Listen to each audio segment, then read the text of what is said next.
Big Boss Tamil season 9 October 7ஆம் தேதி ஆரம்பமாக போகுதுன்னு எல்லாருக்குமே தெரியும். விஜய் சேதுபதி அவர்கள் தொகுத்து வழங்க போகிறார் அப்படின்றது உறுதியாயிடுச்சு. அஃபிஷியலாகவே வந்து அனௌன்ஸ்மெண்ட் கொடுத்தாச்சு.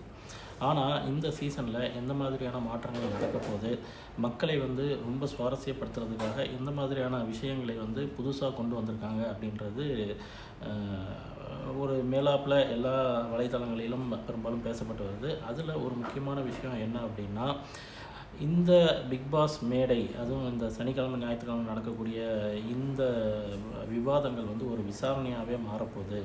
மக்கள் நேரடியாக கண்டஸ்டன்ஸ் போட்டியாளர்கள்கிட்ட வந்து பேச போகிறாங்க அப்படின்ற ஒரு மாற்றம் கொண்டு வந்திருக்காங்க. எப்படி அப்படின்னா, இந்த சனி ஞாயிற்றுக்கிழமை யார் யார் கண்டஸ்டன்ஸ்லாம் வராங்களோ அவங்கள் யார் யார் ஆடியன்ஸ்லாம் வராங்களோ அவங்க கண்டஸ்டன்ஸ் கூட பேசுகிறதுக்கான வாய்ப்புகள் நிறைய இருக்குது.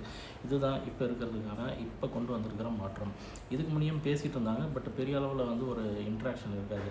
பட் விஜய் சேதுபதி அவர்கள் தான் பெரும்பாலும் கேள்வி கேட்குறது இல்லையா, ரோஸ்ட் பண்ணுறது, ஒருத்தவங்க வந்து தேவையில்லாமல் டென்ஷன் பண்ணுறது, நல்லவனை கெட்டவனாகிறது, கெட்டவனை நல்லவனாகிறது, இந்த மாதிரியான வேலைகள்லாம் பண்ணிகிட்ருப்பாங்க. ஆனால் இந்த தடவை பொதுமக்கள் டைரெக்டாகவே வந்து போட்டியாளர்களிடம் கேள்வி கேட்பாங்க. பொதுமக்கள் வந்து கண்டிப்பாக அவங்களுக்குன்னு ஒவ்வொரு ஹீரோஸ் இருப்பாங்க இல்லையா, அவங்களை காப்பாற்றுறதுக்காக அவங்களுக்கு எதிராளிகளை வந்து நிறைய அளவில் கேள்வி கேட்குறதுக்கும் வாய்ப்புகள் இருக்குது.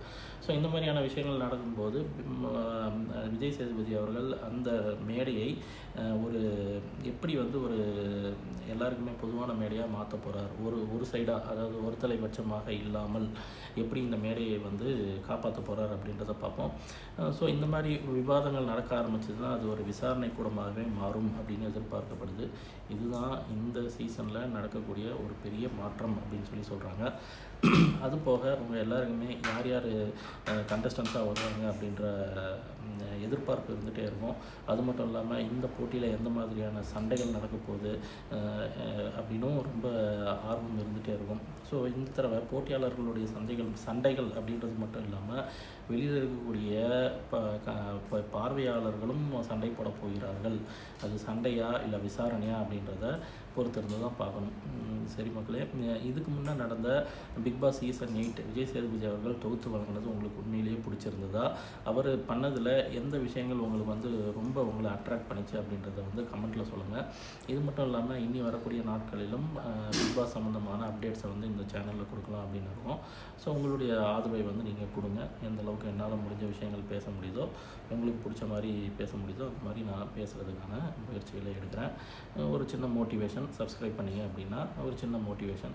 இந்த சேனலுடைய ஒரு மைய நோக்கமே என்ன அப்படின்னா, ஒரு சின்ன வருமானம் ஏதாவது ஈட்ட முடியுமா, நம்மளுடைய உழைப்பை போட்டு அதை வந்து கொண்டு போக முடியுமா அப்படின்றது தான் உண்மையான நோக்கம். ஸோ அதுக்கான ஒரு சின்ன முயற்சி எடுக்கலாம் அப்படின்னு தான் வந்திருக்கேன். ஸோ நீங்களும் உங்களுடைய சப்போர்ட்டை நீங்கள் கொடுத்தீங்க அப்படின்னா எனக்கு கொஞ்சம் ஆதரவாக இருக்கும். நன்றி.